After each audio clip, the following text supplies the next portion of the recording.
Hello नमस्कार दोस्तों। जय श्री कृष्णा। राम राम सभी साथियों का अपने इस ब्राइट फ्यूचर यूट्यूब प्लेटफॉर्म पर हार्दिक स्वागत व अभिनंदन है दोस्तों।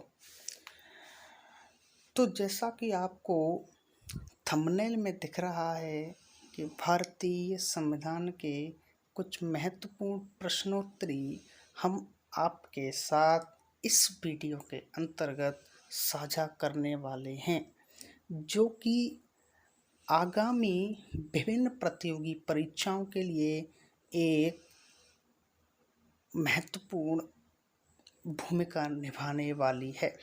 तो दोस्तों, जो पटवार के मेरे विद्यार्थी हैं, जितने भी हमारे साथी हैं जो पटवार से संबंधित हैं या अन्य भी कोई परीक्षा की तैयारी कर रहे हैं, उनको ये वीडियो देखना बहुत ज़रूरी है, क्योंकि पटवार की एग्ज़ाम डेट घोषित हो चुकी है, जो कि 23 और 24 अक्टूबर है।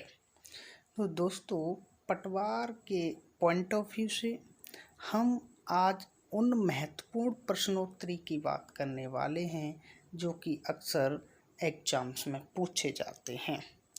तो मेरे द्वारा इस वीडियो के अंदर जितने भी महत्वपूर्ण प्रश्न बन सकते हैं वो संवैधानिक विकास टॉपिक से मैं लेके आया हूं दोस्तों।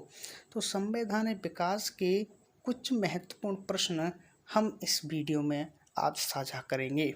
तो चलिए स्टार्ट करते हैं दोस्तों आज की इस वीडियो को। ये रहा पहला प्रश्न आपकी इस स्क्रीन पर। प्रश्न नंबर 1 है, जो कि कह रहा है, क्या कह रहा है दोस्तों? ये कह रहा है कि भारतीय संविधान की अनुसूची 8 में अब तक कितने संविधान संशोधन हुए हैं? Option 1 4, option 2 3, option 3 5, option 4 2। तो दोस्तों, महत्वपूर्ण बात क्या है? महत्वपूर्ण बात ये है, एक बार गौर देना इधर, कि हमारा जो भारतीय संविधान है, वर्तमान में भारतीय संविधान के अंदर 12 अनुसूचियां हैं, लेकिन इससे पहले मतलब मूल संविधान में केवल 8 अनुसूचियां थीं, और 8 अनुसूचियों में भी 14 भाषाओं का उल्लेख था। क्लियर?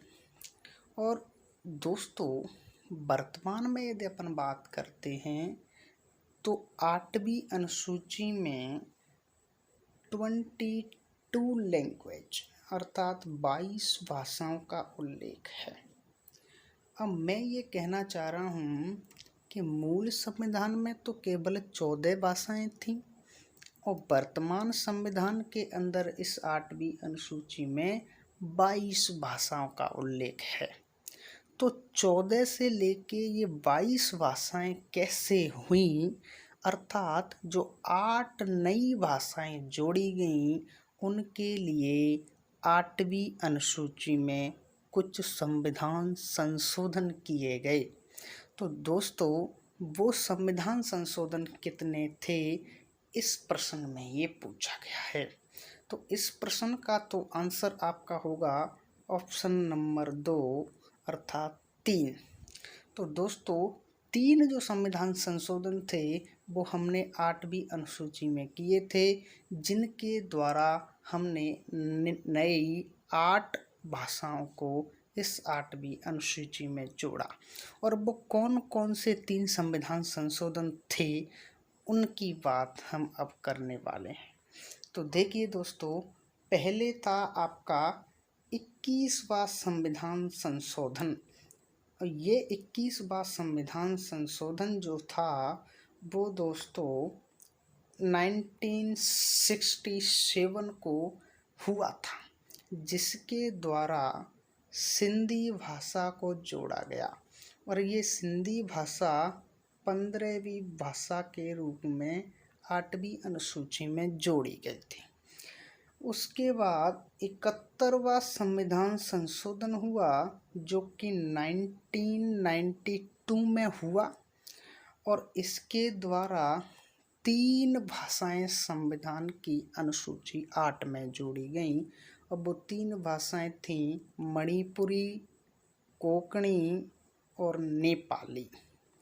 इसे आप इस तरह से ट्रिक से भी याद रख सकते हैं कि मणि को नेपाली ले गया, मणि को नेपाली ले गया अर्थात मणि से मणिपुरी, को से कोंकणी और नेपाली से नेपाली हो जाएगी दोस्तों। इसके बाद मैं यदि बात करता हूँ तो 92 कॉन्स्टिट्यूशनल अमेंडमेंट अतः 92वां संविधान संशोधन जो कि 2003 को हुआ था और इसके द्वारा 4 भाषाएं जोड़ी गईं। कौन कौन सी? डोगरी, मैथिली, संथाली और बोडो। ये 4 भाषाएं 92वें संविधान संशोधन से 8वीं अनुसूची में जोड़ी गईं। इस तरह से हमारे ये 3 संविधान संशोधन 21वां, 71वां और 92वां, इनके द्वारा 8 नई भाषाएं और 8 ही अनुसूची में जोड़ी गई दोस्तों, जिसके तहत आज हमारे संविधान में 22 भाषाओं का उल्लेख है। ये बात आपको ध्यान में रखनी है। जो इधर लिखा हुआ है मूल संविधान में केवल 14 भाषाओं का उल्लेख था, ये बात भी बहुत महत्वपूर्ण है दोस्तों, मैंने अभी आपको बताई थी। तो मुझे लगता है ये आपको जो मैंने व्याख्या इसकी बताई है दोस्तों बहुत ही अच्छी तरह से समझ में आ गई होगी। अब हम चलते हैं नेक्स्ट क्वेश्चन पर और ये लो आपका नेक्स्ट क्वेश्चन आपकी स्क्रीन पर। सिंधी भाषा को किस संविधान संशोधन के तहत अनुसूची 8 में जोड़ा गया? ये प्रश्न तो अभी मैंने बताया है दोस्तों। देखिए, सिंधी भाषा को 21वें संविधान संशोधन के तहत 1967 में जोड़ा गया। तो इसका आंसर तो हमारा ऑप्शन 1 हो जाएगा, 21वां संविधान संशोधन 1967। चलिए आगे। Question number 3। क्वेश्चन नंबर 3 क्या कह रहा है? क्वेश्चन नंबर 3 कह रहा है कि भारतीय संविधान में आपातकाल उपबंध का विवरण किस भाग में दिया गया है? ये जो प्रश्न है दोस्तों बहुत ही महत्वपूर्ण हो जाता है। तो ये चारों ऑप्शंस में आपको क्लियर कर देता हूँ। जो भाग 18 है उसमें हमारे आपातकाल उपबंध हैं दोस्तों, जो कि राष्ट्रीय आपातकाल, राष्ट्रपति शासन या वित्तीय आपातकाल के रूप में लगाए जाते हैं। राष्ट्रीय आपातकाल का उल्लेख अनुच्छेद 352 में है और राष्ट्रपति शासन का उल्लेख अनुच्छेद 356 में है और वित्तीय आपातकाल का उल्लेख अनुच्छेद 360 में है दोस्तों। तो जो आपातकालीन उपबंध हैं उनका उल्लेख संविधान के भाग 18 में है। तो ये सारी बातें आपको ध्यान में रखनी है। तो इस प्रश्न का जो आंसर हो जाएगा वो हो जाएगा ऑप्शन नंबर 1 भाग 18। लेकिन ये भाग 16, भाग 19, भाग 20 ये भी तो दिए हैं, तो क्यों ना हम इनको भी डिस्कस कर लें। तो देखना दोस्तों, भाग 16 में कुछ वर्गों से संबंधित विशेष प्रावधान है। कुछ वर्गों से संबंधित क्या हैं? विशेष प्रावधान हैं। अतः जो कुछ पार्टिकुलर अपनी कैटेगरीज हैं, जैसे अनुसूचित जाति है, अनुसूचित जनजाति है, अन्य पिछड़ा वर्ग है, इस प्रकार के कुछ वर्ग हैं, उनके लिए विशेष प्रावधानों का जो उल्लेख है वह उल्लेख आपके संविधान के भाग 16 में है। अगली बात भाग 19। भाग 19 में उल्लेख है प्रकीर्ण का और भाग 20 ये भी बहुत महत्वपूर्ण है दोस्तों अपने एग्जाम पॉइंट ऑफ व्यू से। और इस भाग 20 में जो उल्लेख है वो है संविधान संशोधन प्रक्रिया का। और संविधान संशोधन प्रक्रिया दोस्तों अनुच्छेद 368 में दी गई है। बताओ कौन से अनुच्छेद में दी गई है? अनुच्छेद 368 में दी गई है। ये बात भी आपको ध्यान में रखनी है। तो चलिए नेक्स्ट क्वेश्चन पर बात करते हैं। क्वेश्चन नंबर 4, संविधान की 11वीं अनुसूची के तहत पंचायतों को कार्य करने हेतु कितनी विषय प्रदान की गई? ये प्रश्न एकदम बहुत ज़्यादा महत्वपूर्ण है दोस्तों। ये प्रश्न बहुत महत्वपूर्ण है। जो 11वीं अनुसूची दोस्तों वो अपने 73वें संविधान संशोधन के द्वारा 1992 में जोड़ी गई थी। आपको पता है क्योंकि मूल संविधान में तो केवल 8 ही अनुसूचियां थीं। उसके बाद जो 9वीं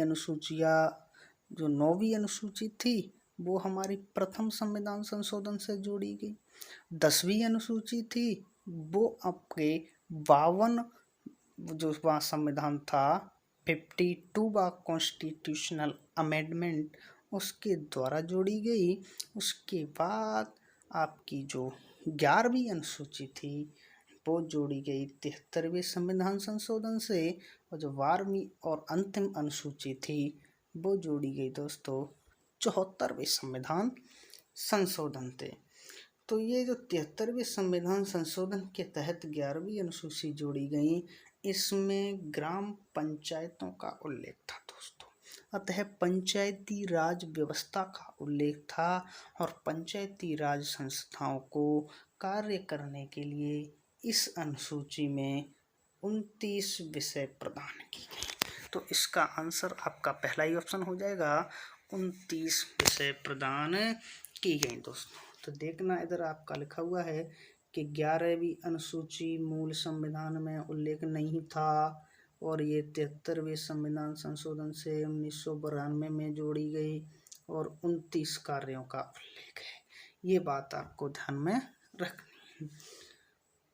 तो चलिए चलते हैं आगे अगले प्रश्न पर। प्रोटेम स्पीकर की प्रक्रिया किस देश के संविधान से ली गई है?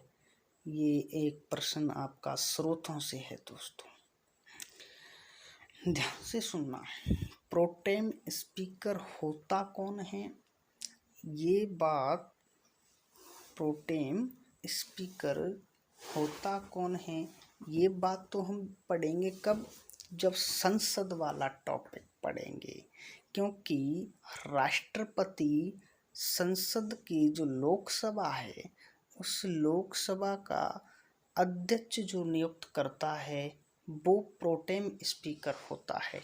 और जो प्रोटेम स्पीकर लोकसभा का अस्थायी अध्यक्ष होता है और वो जब तक नियुक्त होता है जब तक कि लोकसभा का अध्यक्ष निर्वाचित न हो जाए। अतः जब तक अध्यक्ष लोकसभा का अध्यक्ष जो है निर्वाचित हो जाएगा उसके बाद इसकी कोई भूमिका नहीं रहेगी। तो ये जो प्रोटेम स्पीकर की जो प्रक्रिया है वो हमने कहाँ से ली है? वो ली है दोस्तों फ्रांस से। बताओ ये कहाँ से ली है? ये ली है दोस्तों फ्रांस से। तो इसका जो आंसर हो जाएगा वो हो जाएगा आपका ऑप्शन नंबर 3। ये देखना दोस्तों संविधान के स्रोत महत्वपूर्ण तथ्य ये आपके लिए मैं लेके आया हूँ कि एक ही इस डायग्राम में संपूर्ण आपके जो महत्वपूर्ण स्रोत बनते हैं संविधान के वो क्लियर हो जाएंगे। तो देखना दोस्तों ब्रिटेन से हमने क्या क्या लिया है? ब्रिटेन से लिया है संसदीय शासन, विधि का शासन, एकल नागरिकता। अमेरिका से लिया है मूल अधिकार, न्यायिक पुनरावलोकन, राष्ट्रपति पर महाभियोग की प्रक्रिया। आयरलैंड से लिए हैं नीति निर्देशक तत्व, राष्ट्रपति का निर्वाचन मंडल। जापान से लिया है विधि द्वारा स्थापित प्रक्रिया। इस पर स्टार लगा लेना दोस्तों, ये बहुत महत्वपूर्ण प्रश्न है। फिर हम बात करते हैं ऑस्ट्रेलिया से। सर क्या लिया है? ऑस्ट्रेलिया से हमने संसद की दोनों सदनों की संयुक्त बैठक ली है, जो 108वें जो अनुच्छेद 108 के तहत राष्ट्रपति संसद की दोनों सदनों की जो संयुक्त बैठक बुलाता है, उसका प्रावधान बताओ किस देश से लिया है? ऑस्ट्रेलिया से लिया है। और प्रस्तावना का दर्शन हमने ऑस्ट्रेलिया से लिया है।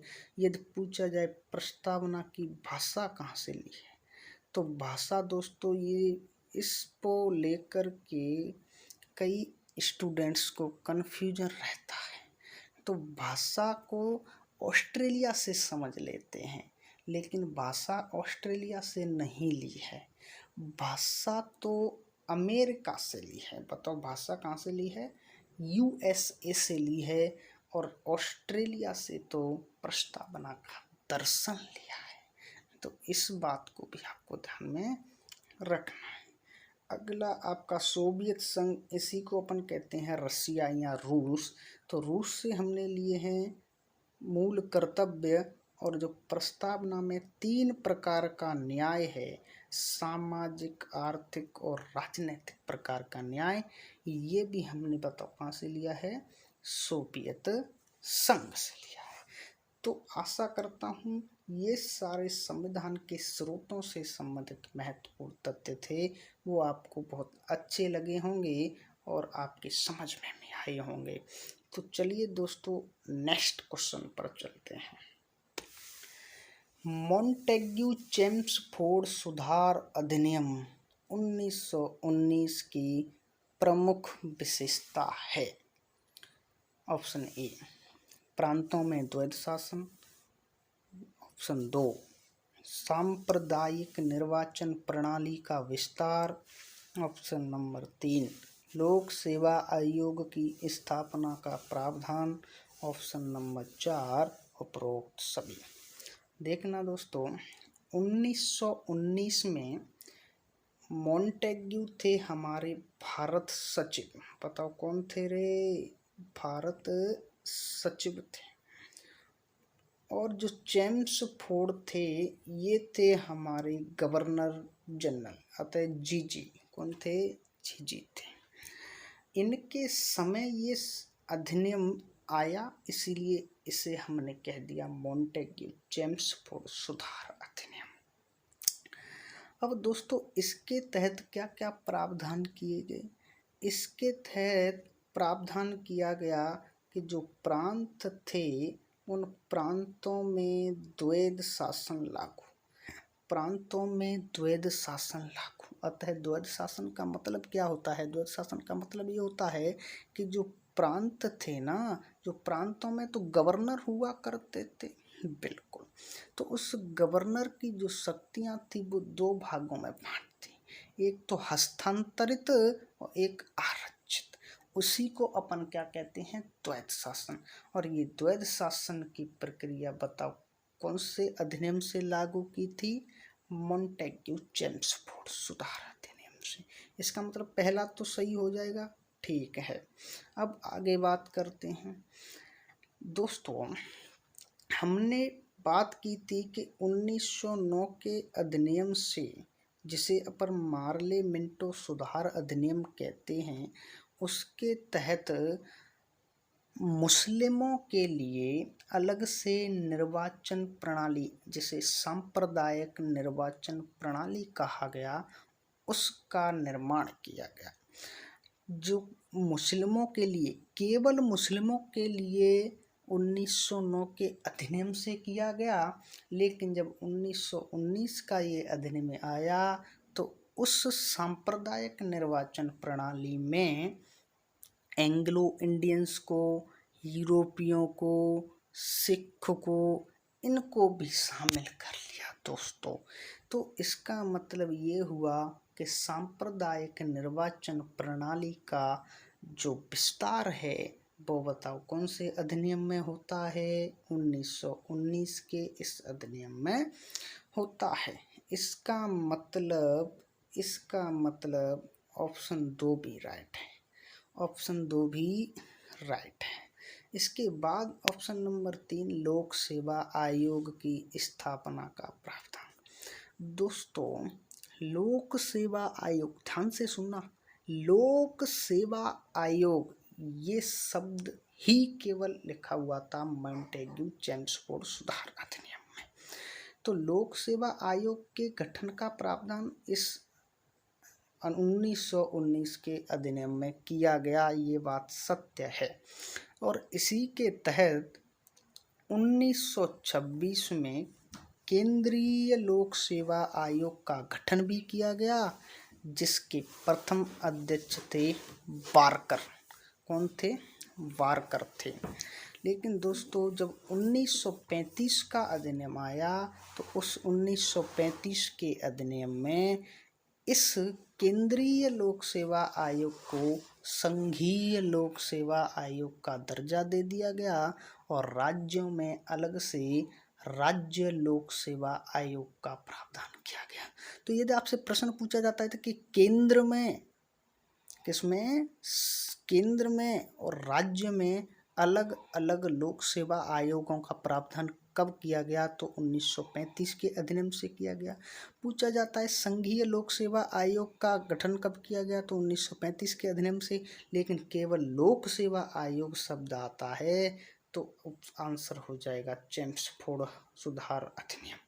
तो इसका मतलब तीसरा भी सही है। तो इसका आंसर क्या हो जाएगा दोस्तों? इसका आंसर हो जाएगा आपका ऑप्शन नंबर 4, मतलब कि उपरोक्त सभी।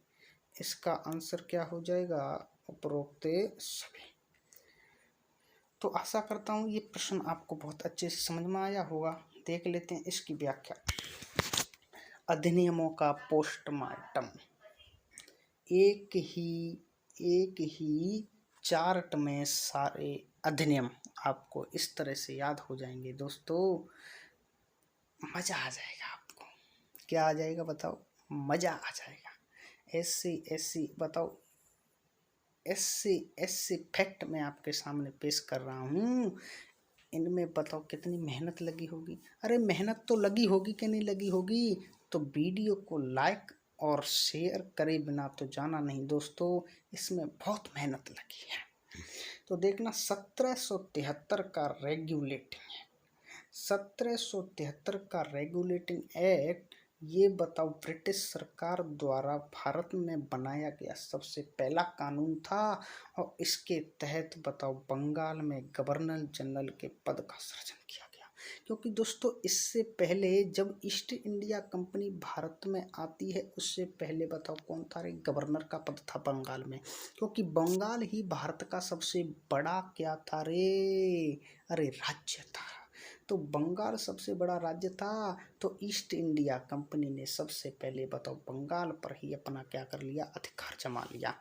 जब ईस्ट इंडिया कंपनी ने बंगाल पर ही अपना अधिकार जमा लिया तो उनका अधिकार हो गया और उन्होंने बताओ गवर्नर के पद को बढ़ा करके क्या कर दिया? गवर्नर जनरल का पद बना दिया।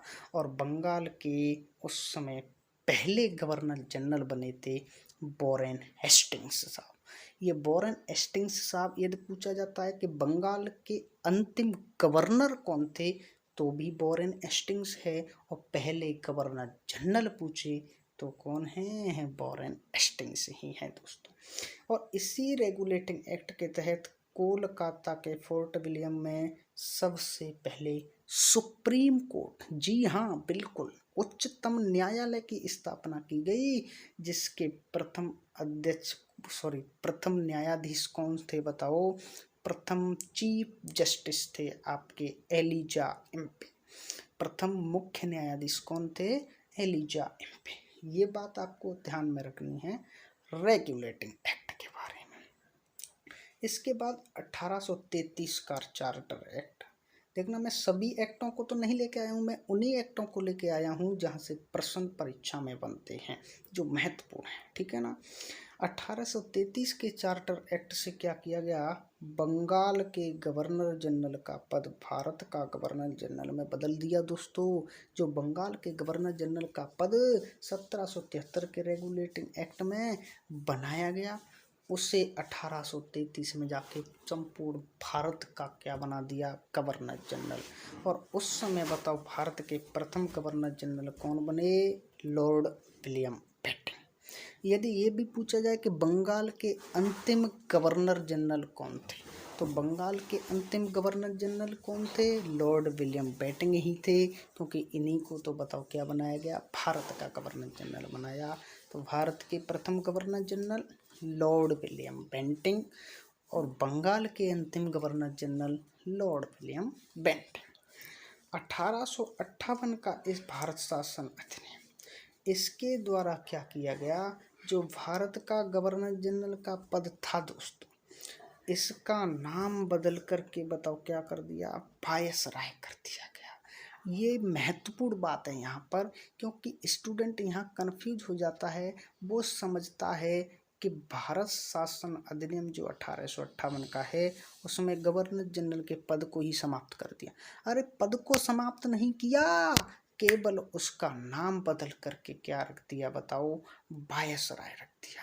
क्यों रख दिया गया, क्योंकि बताओ गवर्नर जनरल इस नाम से जो देसी भारत था, क्योंकि अपना भारत उस समय दो भागों में बांटा हुआ था, देसी भारत जहाँ पर देसी रियासतों का शासन था, और एक बताओ अंग्रेज भारत जहाँ पर ईस्ट इंडिया का अधिकार था। तो बताओ देसी भारत के लोग गवर्नर जनरल इस नाम से क्या करते थे, ईर्ष्या रखते थे। तो इसलिए उनके लिए हमने अंग्रेजों ने क्या कर दिया, गवर्नर जनरल के नाम को बदल कर वायसराय कर दिया। तो ये वायसराय शब्द का यूज बताओ कहाँ पर होगा, देसी रियासतों में, जबकि गवर्नर जनरल शब्द का ही यूज अपना कहाँ पर होगा रे, अंग्रेजी भारत में। इसलिए गवर्नर जनरल पद को समाप्त नहीं किया, उसके नाम को बदल करके वायसराय का कर दिया दोस्तों। तो प्रथम जो वायसराय थे दोस्तों वो थे आपके लॉर्ड कैनिंग। कौन थे बताओ, लॉर्ड कैनिंग।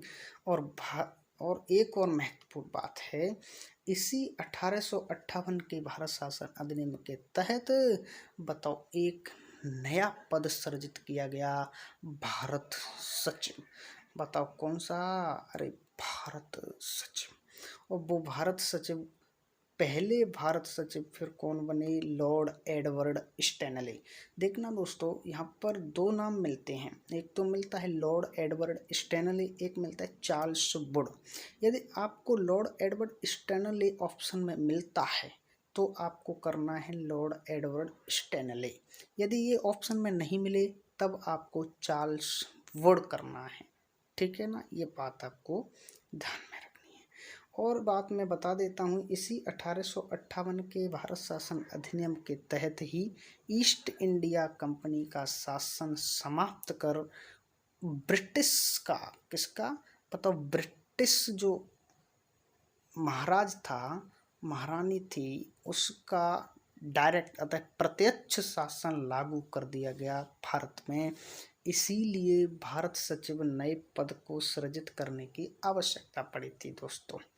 तो चलते हैं आगे, मार्ले मिंटो सुधार अधिनियम, ये 1919 का है। इसे एरूलैंड समिति की सिफारिश पर जोड़ा गया। ये बात पहला इम्पोर्टेंट प्रश्न बन जाता है। 1919 का जो अधिनियम था वो एरूलैंड समिति की सिफारिश पर बना था दोस्तों। और मैंने इसकी पहले भी बात कर रखी है कि मुस्लिमों के लिए अलग से सांप्रदायिक निर्वाचन प्रणाली की बात की गई। और यहाँ से एक और महत्वपूर्ण प्रश्न बनता है, वो ये बनता है कि जो वायसराय की जो कार्यकारिणी परिषद थी उसमें भारतीयों को शामिल करने का प्रावधान किया गया।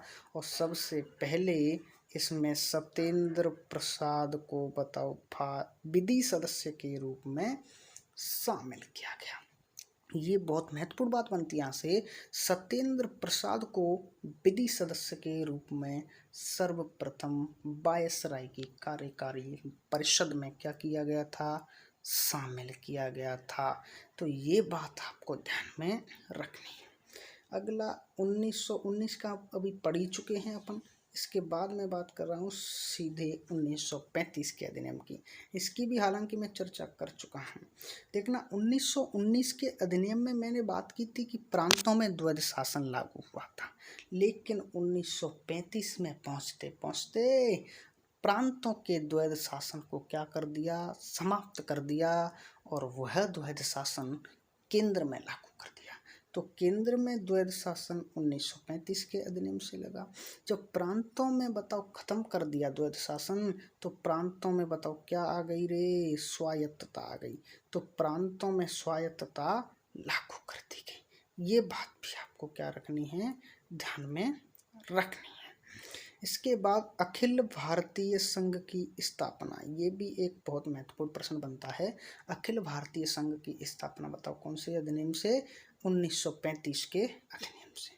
और सुनना, ये आपको दिखाई दे रहा होगा, इसमें क्या दिखाई दे रहा होगा, देखना, ये आपको दिखाई दे रहा है निर्देशों के उपकरण। ये बहुत महत्वपूर्ण है। निर्देशों के उपकरण, ये जो वर्तमान संविधान में आपको नीति निर्देशक तत्व मिलते हैं, वो 1935 के अधिनियम में उनका उल्लेख था। बहुत महत्वपूर्ण बात है। नीति निर्देशक तत्व जो आज वर्तमान में आपको संविधान में मिल रहे हैं, वो बताओ निर्देशों के उपकरण इस नाम से 1935 के अधिनियम में थे दोस्तों। तो ये बात आपको बहुत ज़्यादा महत्वपूर्ण है। ये बात तो आपको ध्यान में रखनी ही पड़ेगी। और सुनना, संघीय न्यायालय की स्थापना,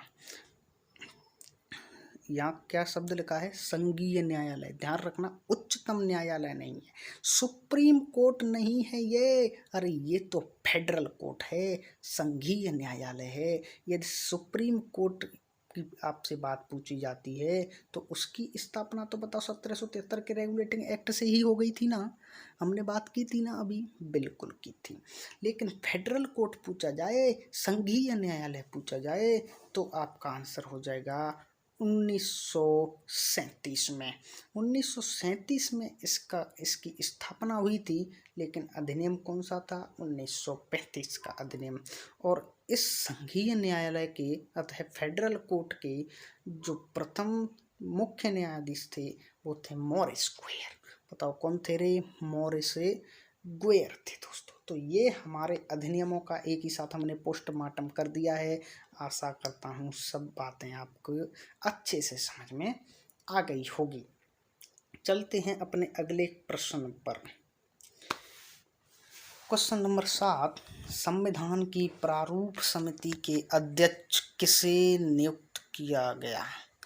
बताओ प्रारूप समिति का अध्यक्ष कौन था। Option number 1 doctor Rajendra Prasad, option number 2 doctor Bhimrao Ambedkar, option number 3 K M. Munshi, option number 4 Shanmukham Sethi. तो दोस्तों ध्यान रखना, जो हमारे संविधान के सलाहकार थे कौन, बी.एन. राव। बताओ संवैधानिक सलाहकार कौन थे, बी.एन. राव। इस बी.एन. राव ने प्रारूप जो संविधान का बनाया, उस प्रारूप में 243 अनुच्छेद थे। बी.एन. राव ने प्रारूप तैयार किया था, और इस बी.एन. राव के द्वारा जो प्रारूप तैयार किया गया, उस प्रारूप की जांच करने के लिए इस प्रारूप समिति का गठन किया गया। और ये प्रारूप समिति गठित हुई थी दोस्तों 29 अगस्त को। बताओ कब, 29 अगस्त 1947 को इसका गठन किया गया।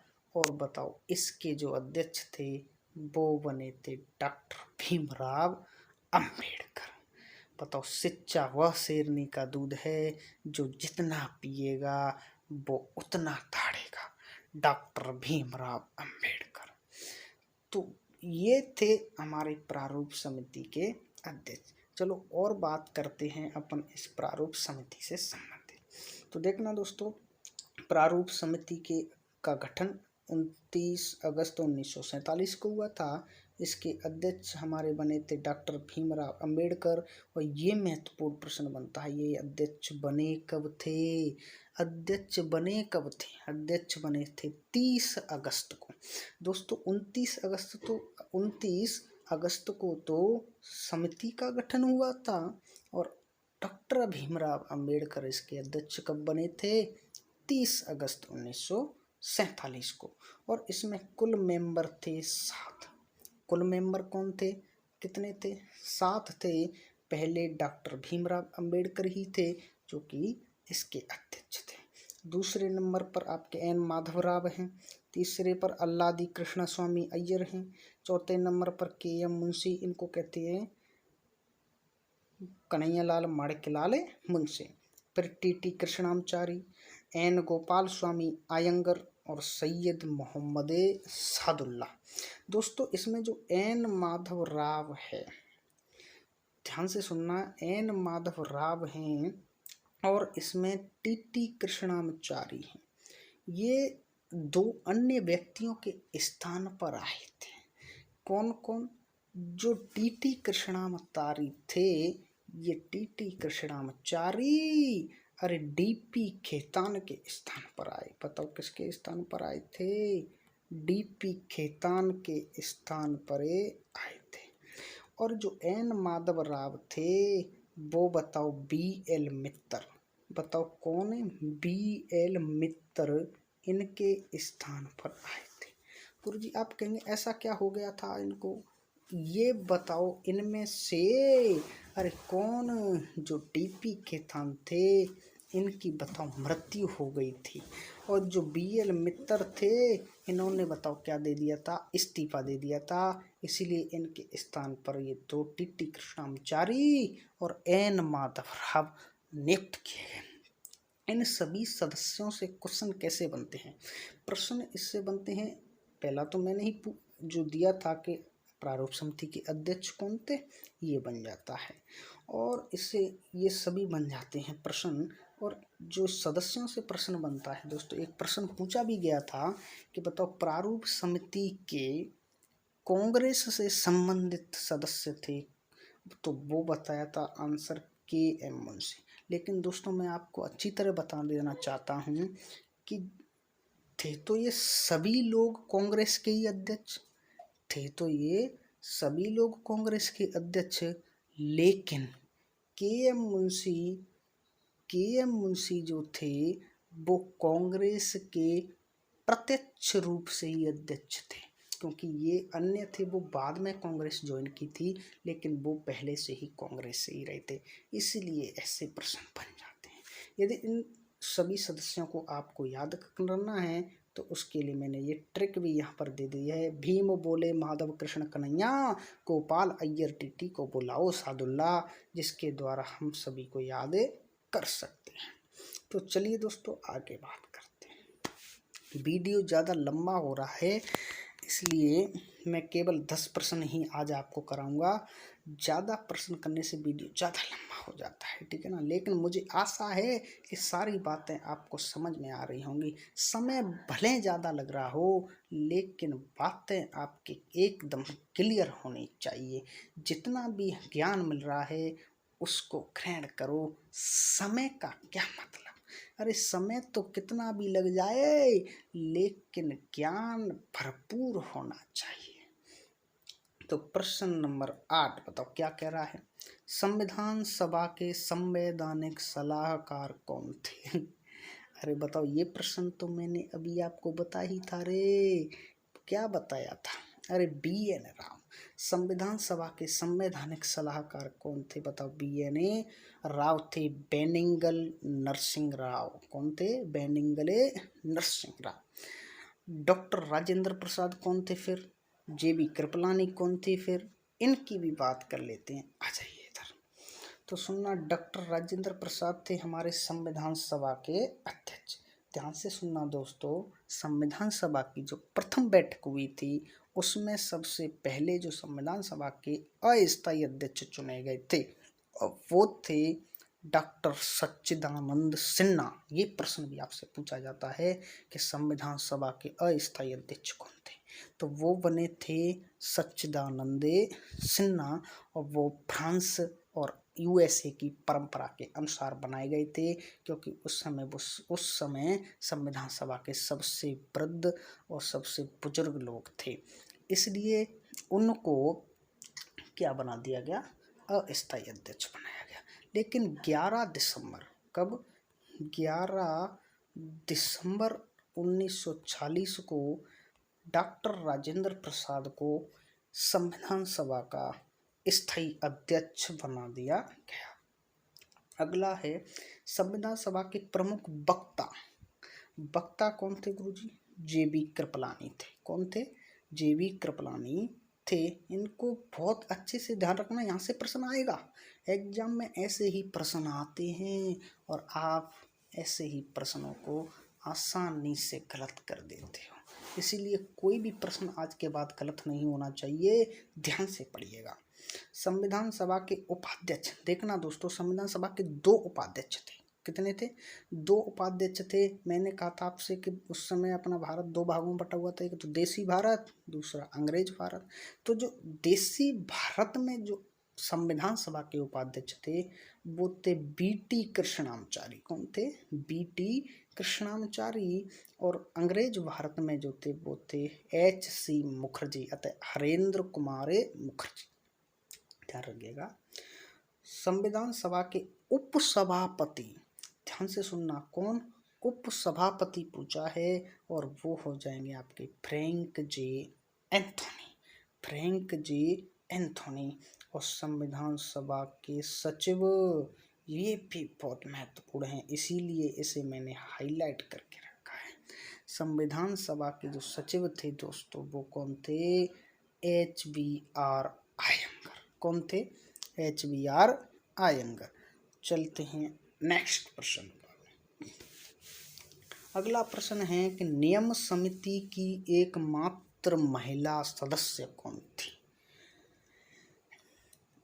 दोस्तों, जो नियम समिति है ये थी आपकी प्रक्रिया नियम समिति, और ये प्रक्रिया नियम समिति दोस्तों ध्यान से सुनिएगा, इस प्रक्रिया नियम समिति की हम जब बात करते हैं तो इसमें कुल 15 सदस्य थे। बताओ कितने सदस्य थे?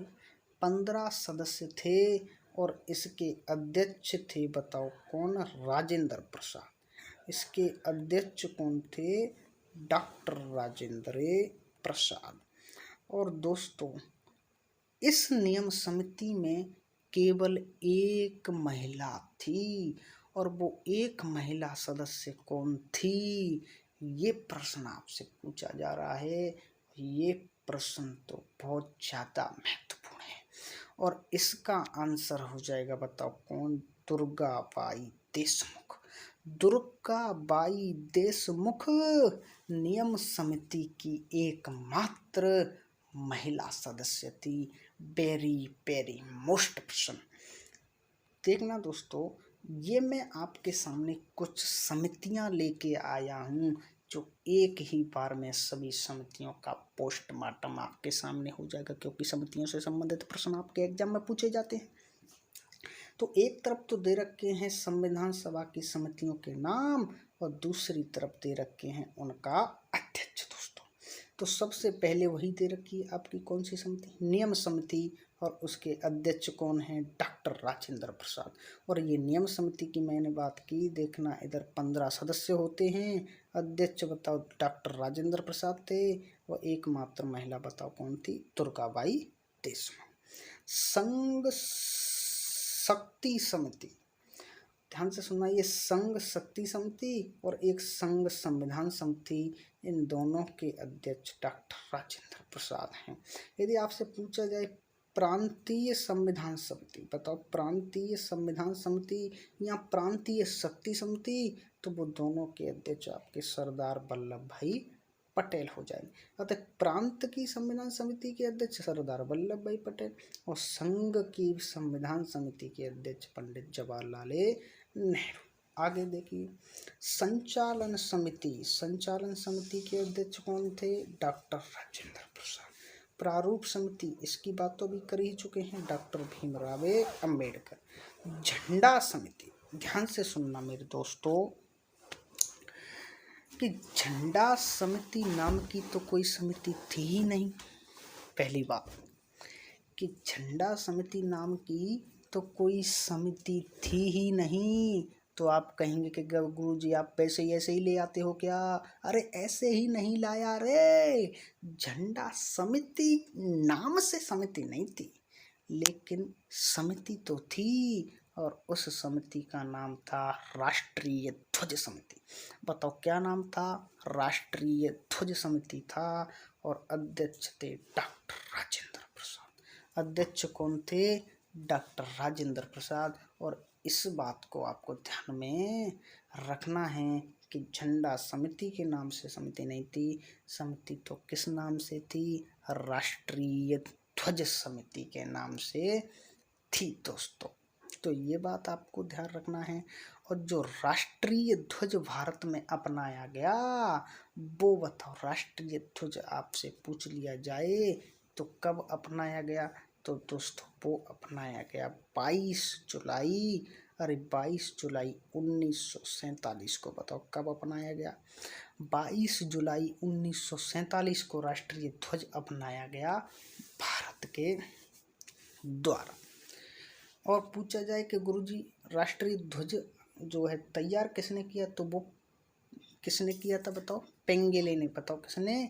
पिंगले ने किया था। इस बात को भी ध्यान रखना। अगली है राज्य समिति, और राज्य समिति के अध्यक्ष हमारे पंडित जवाहरलाल नेहरू। अगला प्रश्न और अंतिम प्रश्न है आज का, और वो प्रश्न क्या है देखना। अंत भला तो सब भला, अंत भला तो सब भला।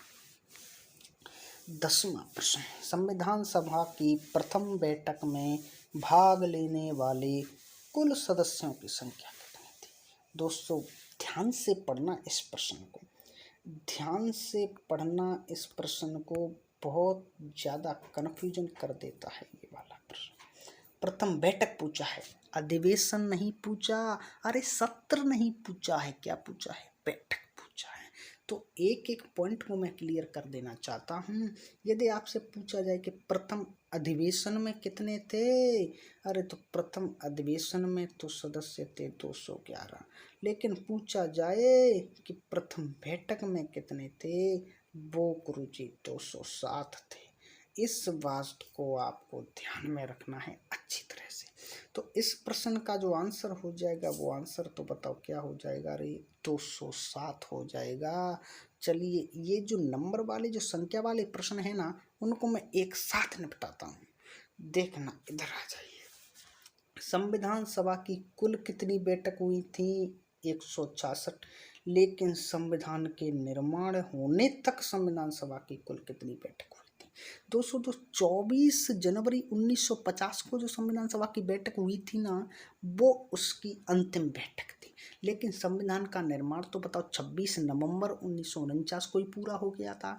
तो जो अंतिम बैठक थी वो उसमें शामिल नहीं होगी। इसीलिए बताओ संविधान का निर्माण तो केवल कितनी बैठकों में हो गया? 165 में। इसी प्रकार कुल अधिवेशन कितने हुए थे? 12। और जो अंतिम अधिवेशन था, वो अंतिम अधिवेशन भी वो कौन सा था? वही 24 जनवरी 1950। तो संविधान निर्माण के समय कितने अधिवेशन हुए, तो वो नहीं गिना जाएगा।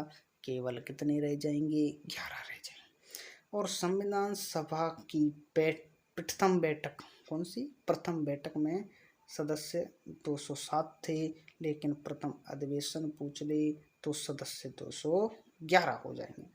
संविधान सभा की जो कुल सीट थी, ध्यान से सुनना, कैबिनेट मिशन प्लान जब भारत में आया क्लीमेंट एटली के द्वारा 24 मार्च 1946 को, बताओ क्या भेजा गया रे? बताओ कैबिनेट मिशन प्लान बताओ भेजा गया, जिसके अध्यक्ष बताओ कौन थे रे? पैट्रिक लॉरेंस थे। बताओ पैट्रिक लॉरेंस बताओ क्या थे? उसके अध्यक्ष थे। तो उसके तहत बताओ भारत की 10 लाख जनसंख्या का एक व्यक्ति प्रतिनिधित्व करता था। उस 10 लाख जनसंख्या में से एक व्यक्ति को काउंट किया गया और इस प्रकार से बताओ कैबिनेट मिशन के अनुसार संविधान सभा में कुल 389 सीट थी और इन 389 सीट पर 389 सीट पर चुनाव हुआ था क्या? अरे नहीं हुआ था। क्यों गुरुजी? आपको पता हो सॉरी, आपको पता हो तो 389 सीटों में से 93 सीटें किसकी थी बताओ? देसी रियासतों की थी। लेकिन देसी रियासतों ने इसमें भाग ही नहीं लिया। तो बताओ बची कौन सी? बची ब्रिटिश प्रांत की। ब्रिटिश भारत और ब्रिटिश प्रांत में बहुत अंतर है, ध्यान रखना। यदि आपसे पूछा जाए कि ब्रिटिश भारत में कुल कितनी सीटें थी तो 296 थी। यदि पूछा जाए ब्रिटिश प्रांत में कितनी थी तो 292 थी। क्योंकि 4 जो सीट थी वो आपकी किस में थी रे? चीफ कमिश्नरी में थी, जो ABCD अपन कहते हैं। ABCD मतलब क्या गुरुजी? समझ में नहीं आया। अरे अफगानिस्तान, बलूचिस्तान, अफगानिस्तान नहीं सॉरी, अजमेर। क्या था? अजमेर। और B for Balochistan, C for Coorg, D for Delhi. तो वो 4 थे, वो चीफ कमिश्नरी थी। और प्रांत तो 292 से, कितने? 292 सीट प्रांतों की थी और 4 चीफ कमिश्नरी की थी। इसलिए संपूर्ण ब्रिटिश भारत में 296। तो 389 सीटों में से 93 सीटों पर चुनाव नहीं हुआ, केवल 296 सीटों पर क्या हुआ था? चुनाव हुआ था। लेकिन जब मुस्लिम लीग ने विरोध कर दिया संविधान सभा का, उस समय संविधान में सदस्य कितने थे, मतलब सीट कितनी? तो वो थी गुरुजी 324, ये ध्यान रखिएगा। और जब संविधान पूर्णतः बन के तैयार हो जाता है और अंतिम बैठक जो 24 जनवरी 1950 को होती है, उस बैठक में संविधान पर क्या किए जाते हैं? हस्ताक्षर। तो बताओ कितने सदस्यों ने हस्ताक्षर किए? 284 सदस्यों के द्वारा हस्ताक्षर किए गए। और सबसे पहले हस्ताक्षर किए गए थे जवाहरलाल नेहरू के द्वारा और अंत में हस्ताक्षर किए गए थे राजेंद्र प्रसाद के द्वारा। तो डॉक्टर राजेंद्र प्रसाद ने सबसे अंत में क्या किए थे? हस्ताक्षर किए थे। दोस्तों यदि आपसे राजस्थान से पूछा जाए ना कि राजस्थान से सबसे पहले बताओ संविधान पर हस्ताक्षर किसने किए, तो वो थे बलवंत राय मेहता, जो मेवाड़ से थे। संविधान सभा में कुल महिला सदस्य कितनी थी दोस्तों? महिला सदस्य थी 15। कितनी थी? 15 थी, जिसमें एकमात्र मुस्लिम महिला पता कौन थी? बेगम अयाज रसूल। और महिलाओं का नेतृत्व किसने किया? एनी मसेकर ने। किसने? एनी मसेकर ने। प्रथम बैठक में महिला सदस्य, ये बहुत महत्वपूर्ण है। संविधान सभा में कुल महिलाओं ने कितनी ने भाग लिया? तो 15 महिलाओं ने भाग लिया। लेकिन पहली बैठक में तो केवल 10 महिलाओं ने ही भाग लिया था। दोस्तों आज की वीडियो लंबी भले ज़्यादा हो गई हो, लेकिन आशा करता हूँ एक एक प्रश्न आपकी परीक्षा की दृष्टि से बहुत ज़्यादा महत्वपूर्ण है। अरे प्रश्न तो केवल 10 ही थे, लेकिन मैटर तो मैं इतना ले आया कि यदि 10 में बताओ 20 का भी गुणा कर दूँ तो 200 होते हैं। तो मुझे लगता है 200 प्रश्नों से ज़्यादा प्रश्न इस वीडियो के अंदर मिलेंगे आपको। इतने महत्वपूर्ण प्रश्न और अभी संविधान विकास से संबंधित और भी वीडियो में इस प्रकार से लेके आऊँगा, अन्य महत्वपूर्ण प्रश्न भी और भी लेके आऊँगा। तो आशा करता हूँ आज की इस वीडियो को आपने अच्छी तरह सुना होगा, देखा होगा और आपको सब कुछ आसानी से समझ में आ गया होगा। दोस्तों इस वीडियो को बनाने में मुझे बहुत मेहनत लगी है, तो कम से कम एक लाइक तो बनता है, अरे एक शेयर तो बनता है, अरे इस भाई के लिए कम से कम एक सब्सक्राइब तो कर देना, जिससे कि मैं आपके लिए इसी तरह मेहनत करता रहूं और आपको भी लाभ हो और मुझे भी लाभ हो। अरे तुम्हें लाभ होगा तो मुझे भी होगा, और मैं पढ़ूंगा या तुम पढ़ो, सबको ज्ञान मिलना चाहिए। बताओ क्या मिलना चाहिए रे? ज्ञान मिलना चाहिए। मेरा उद्देश्य बताओ क्या है? सभी को ज्ञान मिलना चाहिए। तो दोस्तों ये है मेरा यूट्यूब चैनल, आपने देख रहे होंगे ब्राइट फ्यूचर। इस ब्राइट फ्यूचर पर ये जो सब्सक्राइब वाला बटन है इस पर क्लिक कर देना, आपको 1 घंटा मिलेगा और उस घंटे पर ऑल पर क्लिक कर देना और इस पर क्लिक करके लाइक कर देना और यहाँ से आप इसे शेयर भी कर देना दोस्तों। तो आशा करता हूँ वीडियो आपको पसंद आएगी होगी, अच्छी लगी होगी और मिलते हैं अपनी अगली वीडियो में। तब तक के लिए सभी साथियों को धन्यवाद। राम राम।